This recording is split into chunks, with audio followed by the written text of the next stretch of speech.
नमस्कार, India voice देख रहे हैं आप और मैं हूं आपके साथ शिवम दुबे। इंडिया वॉइस के खास कार्यक्रम देवभूमि समाचार में आप सबका स्वागत है। बुलेटिन की शुरुआत करेंगे। उत्तराखंड राज्य अपना 24वां स्थापना दिवस मना रहा है। दशकों से देश के कई हिस्सों में निवास कर रहे उत्तराखंड के प्रवासी भी अपनी मातृभूमि से जुड़े हुए हैं।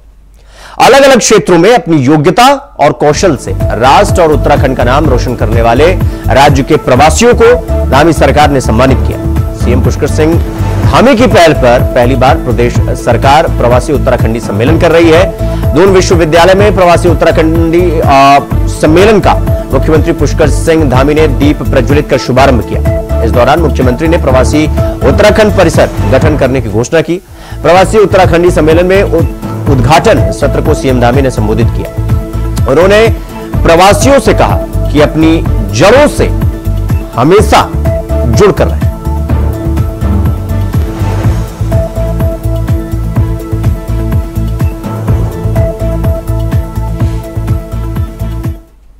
हिमानी जी ने, चूंकि हिमानी जी भी अक्सर चाहे उत्तराखंड के कार्यक्रम यहाँ हो, चाहे मुंबई में हो, कहीं भी हो, किसी भी अवसर पर हम उनको यहाँ याद करते हैं तो जरूर हमारे बीच में आती हैं।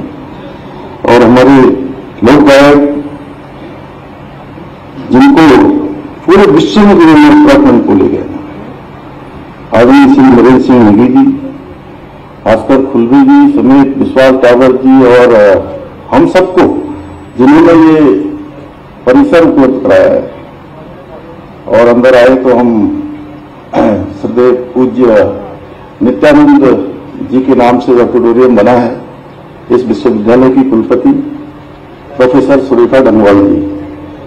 और सुरेखा जी के साथ और उत्तराखंड राज्य के साथ भी एक हिस्ट्री भी है कि अभी हम कह रहे थे कि उत्तराखंड राज्य को जो एक गौरव प्राप्त हुआ है कि यूसीसी जो हमारे यहाँ विधेयक बनकर जल्दी लागू होने वाला है, उसमें आपने बहुत काम किया कमेटी के मेंबर के नाते। तो वहीं मुख्यमंत्री पुष्कर सिंह धामी ने 3 हवाई सेवाओं का शुभारंभ किया। इनमें राज्य के भीतर संचालित होने वाली देहरादून से गौचर और देहरादून से जोशियाड़ा के बीच पवन हंस क्षेत्रीय संपर्क योजना के अंतर्गत हेली सेवाएं संचालित करेंगी। और दिल्ली से पिथौरागढ़ के बीच हवाई सेवा का संचालन एलायंस एयर करेगी, और जिसका वर्चुअली शुभारंभ मुख्यमंत्री पुष्कर सिंह धामी ने किया। यह कार्यक्रम गौचर हवाई पट्टी पर हुआ, जहां डीएम चमोली, स्थानीय जनप्रतिनिधि और स्थानीय लोग मौजूद हैं। माननीय मुख्यमंत्री जी ने पुनः एक बार इस उत्तराखंड हवाई संपर्क योजना के माध्यम से सहस्त्रधारा गौचर सहस्त्रधारा हेली सेवाओं का शुभारंभ किया है। और मैं समझता हूँ ये सीमांत जनपद होने के नाते इसको बहुत लाभ मिला जा रहा है हमारे जनपद को, क्योंकि यहाँ 4 धाम के यात्री भी बहुत संख्या में आते हैं। उसके अतिरिक्त जितनी भी हमारी आपात सेवाओं में भी ये हमें काफ़ी लाभकारी सिद्ध होगा। और ये योजना जो है 13 नवंबर से नियमित रूप से 6 दिन चलेगी, जो पवन हंस एक प्राइवेट कंपनी है उसके हेली रहेंगे। और इनिशियल इंट्रोडक्टरी प्राइस इसका 3000 का रखा गया है, और उसके बाद बीजीएफ के आधार पर इसके रेट निर्धारित होंगे। बहुत ही लाभकारी ये उड़ान योजना जो प्रारंभिक थी हमारे जनपद में सहस्त्रधारा और जौलीग्राम से गौचर के लिए, वो बीच में कॉन्टैक्ट पूरा होने के कारण अब रुद्ध हो गई थी। और एक बार पुनः माननीय मुख्यमंत्री से हम लोगों ने आग्रह किया था कि इस योजना का लाभ जनपदवासी और ऐसे लोग जिनको बहुत आवश्यक और कई बीमार लोग भी इसका लाभ लेते थे, एक बार पुनः आज से वो उत्तराखंड हवाई सेवा योजना प्रारंभ होने जा रही है। हम सभी जनपदवासी भारतीय जनता पार्टी के सभी कार्यकर्तागण माननीय मुख्यमंत्री जी का बहुत बहुत आभार और धन्यवाद व्यक्त करते हैं कि उन्होंने एक बार पुनः आज से सेवा प्रारंभ की है। रुक करेंगे अगली खबर की ओर। सचिवालय में मुलाकात के बहाने सचिव ऊर्जा आर मीनाक्षी सुंदरम से उत्तराखंड बेरोजगार संघ के अध्यक्ष बॉबी पवार और उसके साथियों ने न केवल अभद्रता और गाली गलौज की, बल्कि सचिव को जान से मारने की धमकी भी दी। आरोप है कि इस दौरान आरोपितों ने बीच बचाव करने आए सुंदरम के वरिष्ठ निजी सचिव और अपर निजी सचिव के साथ हाथापाई भी की। उन्हें सचिवालय के बाहर देख लेने की धमकी दी। घटना के तत्काल बाद वरिष्ठ निजी सचिव की ओर से वरिष्ठ पुलिस अधीक्षक को इस संबंध में तहरीर दी गई, जिस पर देर रात मुकदमा दर्ज कर लिया गया, जिस पर बॉबी पवार ने पलटवार करते हुए कहा कि ऐसी कोई घटना हुई ही नहीं। अगर ऐसी बात है तो सीसीटीवी दिखाया जाए और ऊर्जा सचिव के निजी सचिव से अभद्रता करने का ये पूरा मामला। को मेरा सादर प्रणाम। और जिस प्रकार से आप सभी ने कल रात से देखा होगा कि तमाम न्यूज पोर्टलों में, आज के अखबारों में एक खबर सुर्खियों में है कि बॉबी पवार ने सचिवालय के भीतर जाकर एक वरिष्ठ आईएएस को जान से मारने की धमकी दी और उन्हें अब जान माल का खतरा है। एक ऐसे बड़े आईएएस जो मैं कहना चाहूंगा कि हमारे शासन में बहुत बड़े पद पर हैं, सरकार के भी पसंदीदा आईएएस हैं और मुख्यमंत्री धामी के भी पसंदीदा आईएएस हैं। ऐसे आईएएस का आरोप है कि बॉबी पवार ने जान से मारने की धमकी दी और मुकदमा दर्ज कर दिया।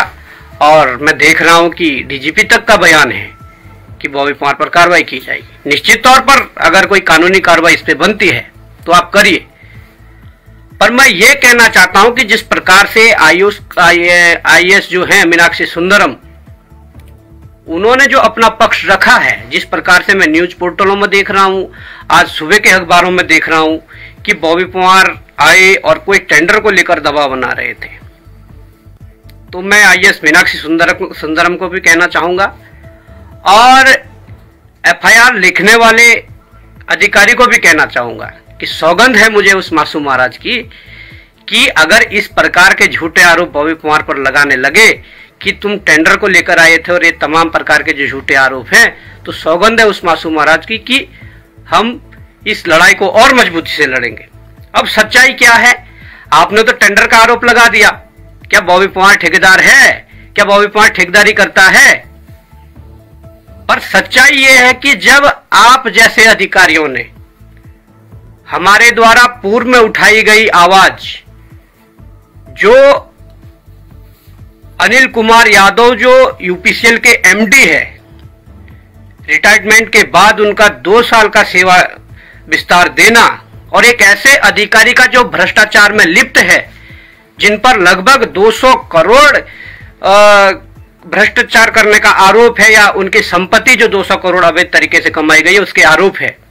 इससे पूर्व जब वो पिटकुल में मुख्य अभियंता थे, उस दौरान वर्तमान मुख्य सचिव राधा रतूड़ी जी उस बोर्ड की अध्यक्ष थी और उन्होंने जब जांच की, उस जांच में दोषी पाए गए थे ये एमडी जिनका आपने आज सेवा विस्तार दिया है। और राधा रतूड़ी ने सख्त निर्देश दिए थे कि इनके खिलाफ उच्च से उच्च कार्रवाई हो। और हम भी इसी मामले को लेकर आपके ऑफिस में आए थे और आपसे मिलने आए थे। आपसे हमने कहा कि 1 माह पूर्व हमने आपके कार्यालय में कम से कम इतना मोटा चिट्ठा दिया है जिसमें सारे एविडेंस थे। तो ऊर्जा सचिव आर मीनाक्षी सुंदरम के निजी सचिव और बेरोजगार संघ के अध्यक्ष बॉबी पवार के बीच तनाव जो है वो बढ़ गया। कास्ट होने के बाद अब सचिवालय संघ ने भी बॉबी पवार की आलोचना की है और यह कहा है कि सचिवालय में ऐसे लोगों के आने पर प्रतिबंध लगा देना चाहिए जिनके द्वारा शासकीय कार्यों में बाधा डालने का काम किया जाता है।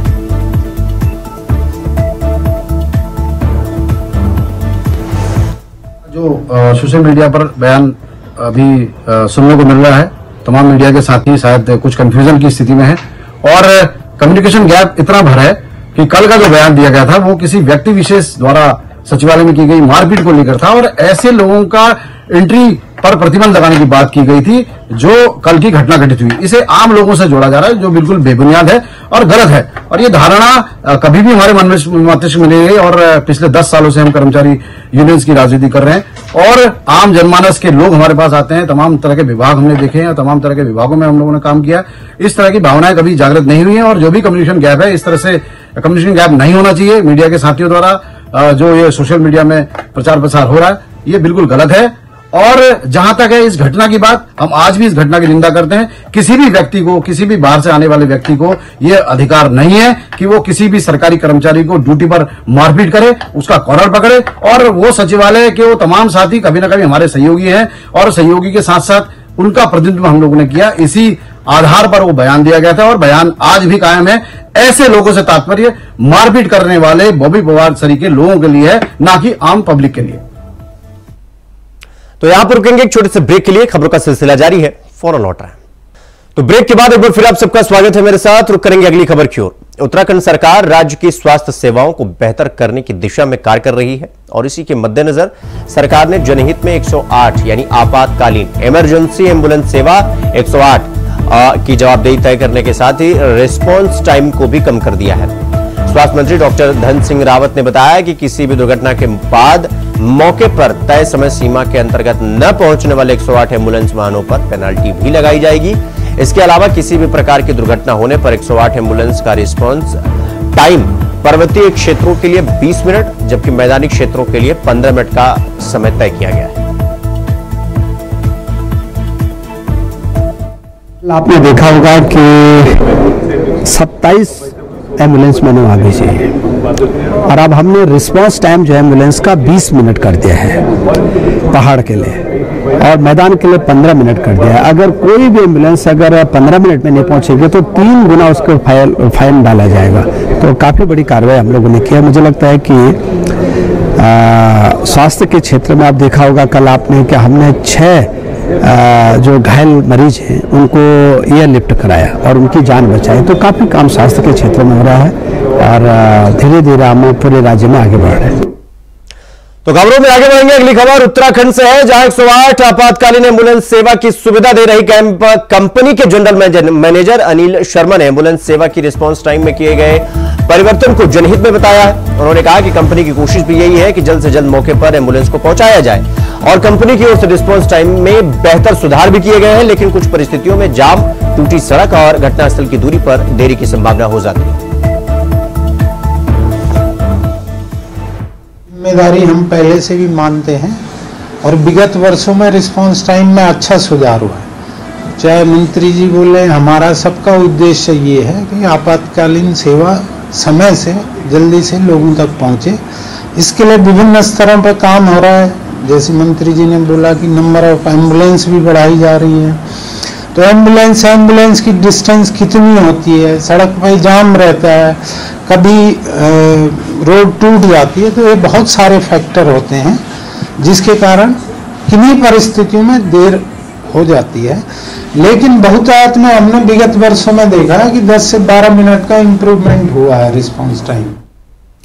तो वहीं प्रदेश में छात्र संघ चुनाव को लेकर घमासान थमने का नाम नहीं ले रहा है। एक और जहां तमाम छात्र संगठन जल्द से जल्द चुनाव कराने की मांग कर रहे हैं, तो दूसरी ओर चुनाव समय पर संपन्न होने के कारण सरकार को उग्र आंदोलन की चेतावनी भी दी जा रही है। वहीं अखिल भारतीय विद्यार्थी परिषद का यह कहना है कि हमारे प्रदेश महामंत्री आज न्यायालय के समक्ष गए हैं। विद्यार्थी परिषद ने मुख्यमंत्री और उच्च शिक्षा मंत्री से भी मुलाकात की है और इसके बाद माननीय न्यायालय का जो भी निर्णय होगा वो सर्वमान्य होगा। जिसमें आप सभी प्रेस वार्ता बंधुओं का मैं स्वागत अभिनंदन करता हूं। और विद्यार्थी परिषद की लगातार सरकार के साथ साथ हाईकोर्ट से मांग रही है कि छात्र संघ का चुनाव जल्द से जल्द घोषित हो। विद्यार्थी परिषद आदरणीय मुख्यमंत्री उत्तराखंड सरकार, आदरणीय उच्च शिक्षा मंत्री डॉक्टर धन सिंह रावत जी से वार्ता कर चुकी है कि छात्र संघ का चुनाव जल्द से जल्द होना चाहिए। विशेषकारों के साथ हम लोगों में वार्ता हुई है, वकीलों से हम लोगों की चर्चा हुई है। अंततः ये निर्णय आया है कि हाईकोर्ट का जो निर्णय होगा उसी के पक्ष में छात्र संघ के चुनाव होंगे। आज विद्यार्थी परिषद हाईकोर्ट के अंदर प्रदेश मंत्री के नेतृत्व में पहुंच चुकी है और विद्यार्थी परिषद ने हाईकोर्ट में रिव्यू की एक याचिका दायर कर दी है कि छात्र संघ का चुनाव होना चाहिए। 17/10/24 को महिपाल सिंह नाम के व्यक्ति द्वारा छात्र संघ चुनाव पे रोक लगाने की जो PIL हाईकोर्ट के अंदर डाली थी, उसका भी विद्यार्थी परिषद ने विरोध करा है कि छात्र संघ का चुनाव का मामला जो विषय है ये कोर्ट के अंदर नहीं जाना चाहिए था। पर विद्यार्थी परिषद न्यायपालिका का सम्मान करती है। तो खबरों में आगे बढ़ेंगे। रुड़की सिविल लाइन कोतवाली क्षेत्र में रात 10:30 बजे के करीब मनीष धीमान की गोली लगने से मौत हो गई थी। बताया जा रहा है कि इस दौरान 3 फायर किए गए और जिसमें से एक गोली मनीष के सर में लगी, जिससे उनकी मौत हो गई। पूरे मामले में एसपी देहात स्वपन किशोर सिंह का कहना है कि रात की घटना को देखते हुए सीओ मंगलोर सहित इंस्पेक्टर ने मौके का मुआयना किया था, जिसके बाद पूरे मामले की जांच की जा रही है और जल्द ही पूरे मामले की कार्रवाई की जाएगी। कोतवाली सिविल लाइन क्षेत्र अंतर्गत साउथ सिविल लाइन क्षेत्र में एक व्यक्ति की गोली लगने से मृत्यु होने के संबंध में सूचना प्राप्त हुई थी।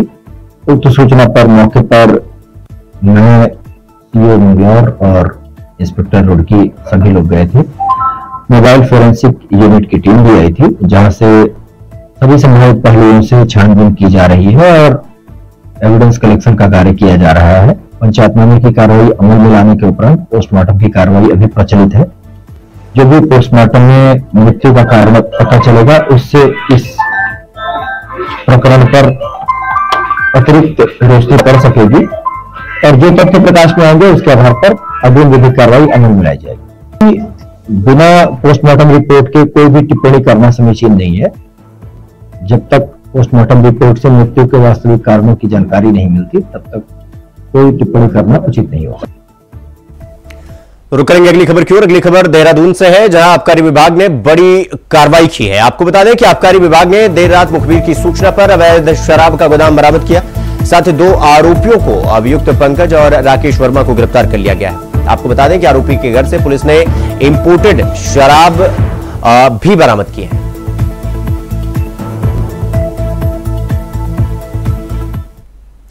तो वहीं नगर निगम चुनाव से पहले कोटद्वार में लालढांग चिल्लरखाल रोड समेत मेडिकल कॉलेज और जिले का मुद्दा एक बार फिर गरमाया हुआ है और शहर की मूलभूत समस्याओं को लेकर कांग्रेस ने सरकार के खिलाफ जूस निकाला और अपना आक्रोश भी जताया।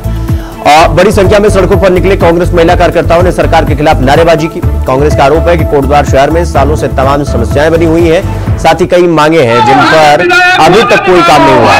कांग्रेस ने कहा कि शहर की मूल समस्याओं पर सरकार का ध्यान नहीं है, जिससे आम जनता बेहद परेशान है।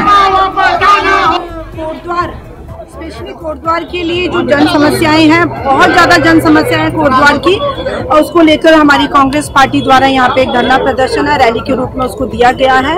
और बहुत ज्यादा डिमांड है। हम लोग बहुत टाइम से लालढांग चिल्लरखाल मार्ग का निर्माण की मांग कर रहे थे, आपकी कोटद्वार मेडिकल कॉलेज की मांग कर रहे थे, हम लोग केंद्रीय विद्यालय के लिए निर्माण की बात कर रहे थे। कई सालों से ये मुद्दे हमारे उठ रहे हैं। और एक बहुत अहम मुद्दा जो नगर निगम से रिलेटेड है, आपका ट्रेंचिंग ग्राउंड के लिए कोई जगह नहीं उपलब्ध हो पा रही है। उसके लिए आपको यहाँ पे एक प्लांट भी लगाना चाहिए जिससे कि कूड़ा निस्तारण हो सके। उसके लिए हम लोग मांग उठा रहे हैं।